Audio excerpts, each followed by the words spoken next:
Bernardo Arévalo fue elegido presidente este domingo en Guatemala. Con el 100% de los votos escrutados, el hijo de un expresidente acumuló 58% de apoyos, frente a 37% de su contrincante, la ex primera dama Sandra Torres. Vamos al análisis con Eduardo Núñez Vargas. Él es politólogo y director del National Democratic Institute para Guatemala y El Salvador, y director del programa regional para Centroamérica. Eduardo, gracias por estar en France 24. Con el mayor gusto, muchas gracias por la oportunidad. Igualmente, y quiero comenzar preguntándole por la lucha anticorrupción, que es un enfoque central de las promesas de Arévalo. ¿Qué podemos esperar de su gobierno en la Guatemala actual, que se aleja muchísimo de un ideal anticorrupción tras la expulsión de la CICIG del país en 2019? Bueno, efectivamente, desde el 2015 para la fecha, el tema anticorrupción ha estado largamente presente en el debate político guatemalteco, en uno u otro sentido, ¿verdad?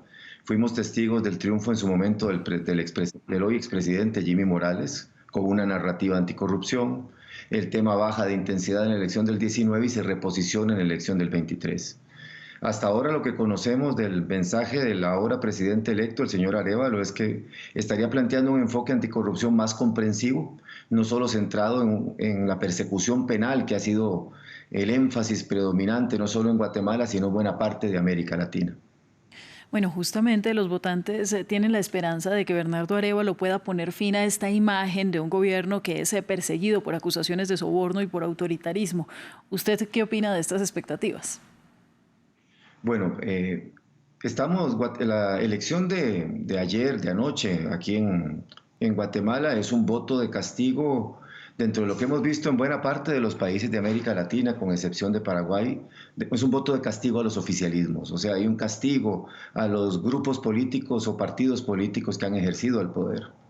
En la sociedad guatemalteca está instalada una demanda de cambio.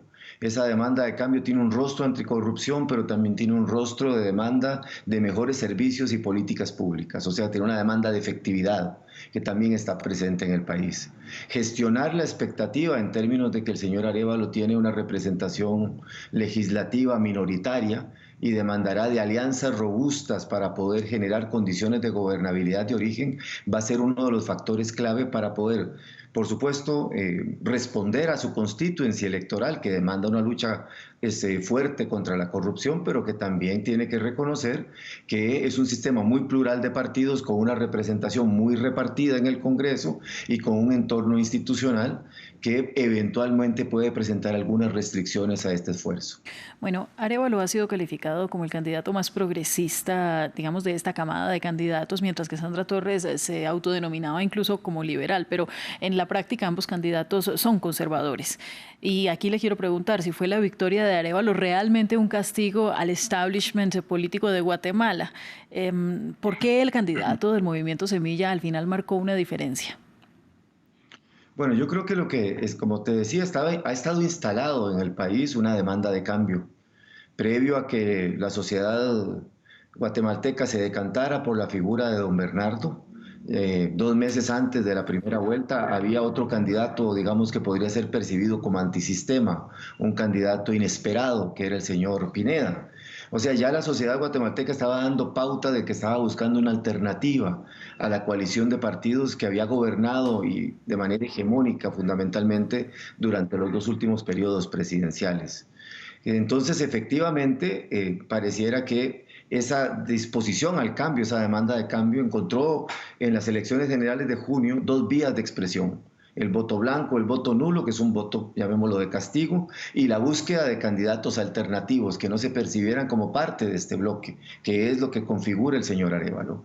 La segunda ronda lo que hace es ratificar esa tendencia, esa intención, digamos, de la sociedad guatemalteca de buscar una alternativa. Y si lo ves en términos de los datos, no solo el señor Arévalo gana con una distancia confortable, aproximadamente 900.000 votos de diferencia contra doña Sandra Torres, sino que se reduce el voto blanco a un 1.2% y se reduce el voto nulo a un 3.4%. O sea, hay una migración de la votación, de la demanda de cambio, ahora canalizada específicamente hacia el candidato Arévalo. Bien, esta victoria se produce en momentos en que la violencia y la inseguridad alimentaria lo que han hecho es alimentar las nuevas oleadas migratorias. En este momento, los guatemaltecos podrían representar bien el mayor número de centroamericanos que buscan cruzar hacia Estados Unidos. ¿Cómo se plantea la relación con Washington teniendo esto en cuenta? Bueno, hemos tenido en los últimos tiempos gobiernos que han eh, acentuado una narrativa de respeto a la soberanía y la no intervención de la comunidad internacional en las decisiones políticas de las instituciones guatemaltecas. De esa narrativa, por ejemplo, surgió en su momento el consenso, no el consenso, la alianza mayoritaria que logró las condiciones para la salida anticipada de la Comisión Internacional contra la Impunidad. Se percibe que un gobierno liderado por el señor Arévalo podría reencauzar las relaciones internacionales, buscar una nueva fase de relaciones, entre ellos con los Estados Unidos de América, por supuesto, ¿verdad? Hay una expectativa en relación con lo que el señor Arévalo pueda impulsar, no solo en materia de anticorrupción, sino en materia de reformas políticas, reformas institucionales, etcétera.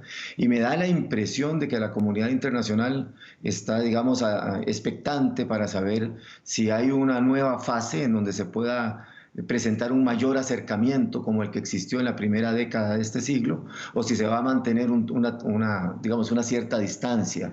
Pero por lo que vimos precedente en la campaña, la disposición del señor Arévalo sería tener una mayor cercanía, a buscar alianzas estratégicas con una comunidad internacional que coincida con los objetivos de política pública que en su momento la manifestaba.